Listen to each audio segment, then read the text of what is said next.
విశాఖలో జరుగుతున్న దగ్గుబాటి వెంకటేశ్వరరావు గారు రచించిన ప్రపంచ చరిత్ర పుస్తకావిష్కరణ సభలో పాల్గొన్న ముఖ్యమంత్రి చంద్రబాబు గారు, కేంద్ర మంత్రి నిర్మలా సీతారామన్ గారు, మాజీ ఉపరాష్ట్రపతి వెంకయ్య నాయుడు గారు, ఎంపీలు పురంధేశ్వరి గారు, భరత్ గారు.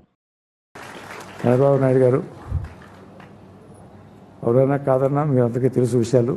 మేమిద్దరం ఏదైనటువంటి అవన్నీ గతం, ఇక వాటి గురించి అవసరం లేదు. మంచి జరగాలి, మంచిగా ఉండాలి, అందరితోటి బాగుండాలి, అందరూ బాగుండాలి అని కోరుకుంటూ ఆయన చేసేటటువంటి ఆ కృషికి నేను అభినందనలు, మనస్ఫూర్తిగా సంతోషాన్ని వ్యక్తం చేస్తూ ఎటువంటి విషయాలు పెట్టుకోకూడదు అనేటటువంటిది నా యొక్క మనస్ఫూర్తిగా ఈ సందర్భంగా తెలియజేసుకుంటూ.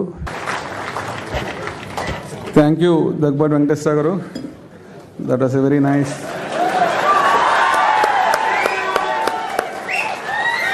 This is what we must learn from these two great gentlemen. We must forget the past, move on with the future.